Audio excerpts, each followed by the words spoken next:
The haunting of Cristiano Ronaldo. Cristiano Ronaldo is a name that strikes fear in defenders and awe in fans. But there's another story, one hidden in the shadows, whispered by those who have witnessed the unexplainable. It all started in his childhood in Madeira, Portugal. His family was poor, but Ronaldo had something others didn't, an unnatural obsession with being the best. As a boy, he would train alone deep into the night, but some say he was never truly alone.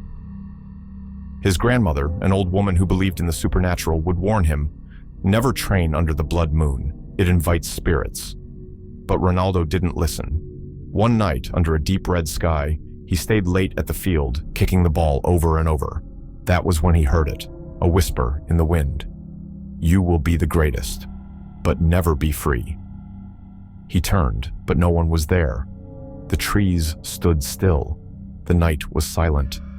Then, out of nowhere, the ball rolled back to him, on its own.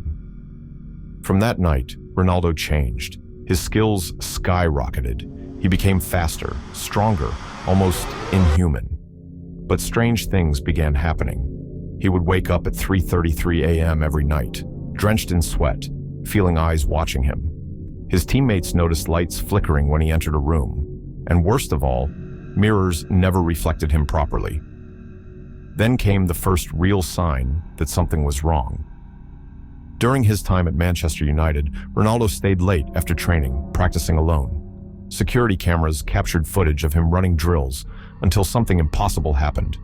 For a split second, his shadow didn't follow him. It stood still, watching. The footage was erased the next day. The security guard who leaked the clip was found dead in his apartment. Official cause, cardiac arrest. But his final search history was chilling.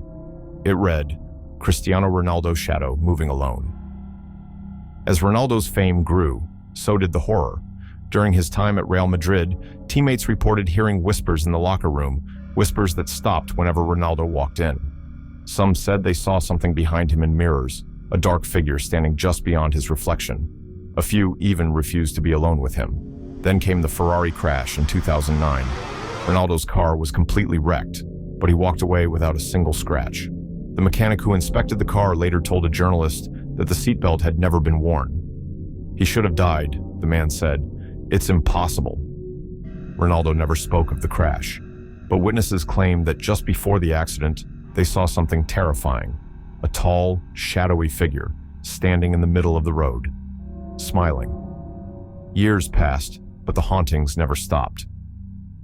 During a Champions League match, cameras caught something disturbing. Ronaldo's reflection in the stadium glass wasn't mirroring his movements. It stood still for a moment, then grinned.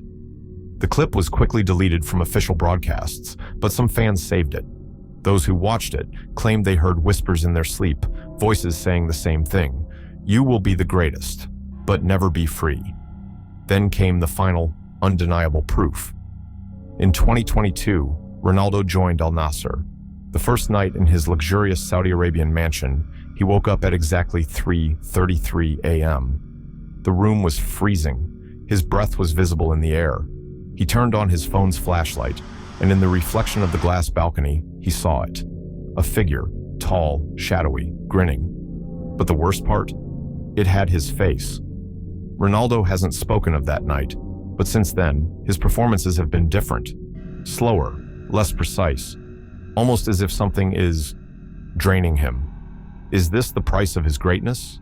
Has he finally lost control of the entity that followed him all his life?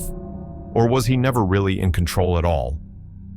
The next time you watch Ronaldo on the pitch, look closely, watch his reflection, and whatever you do, don't watch too long. The final warning. In recent months, more strange events have been reported. Fans who take pictures with Ronaldo often find eerie distortions in the images, his face blurred, his shadow stretching unnaturally long. One fan even claimed that, after shaking Ronaldo's hand, he felt an overwhelming sense of dread and had vivid nightmares of a dark presence whispering to him. There's also an unsettling pattern. Ronaldo always changes clubs or teams after an unexplained event happens. Is he running from something? Or is something following him, never allowing him to settle for too long? His body seems immune to aging, yet those close to him, trainers, coaches, teammates, often fall ill or suffer strange accidents. A former Madrid staff member anonymously stated, "He is protected, but at a cost. You don't want to know the price." Whatever the truth may be, one thing is certain: Ronaldo's legacy is more than just football. It's a story of mystery, fear, and something unnatural lurking beneath the surface.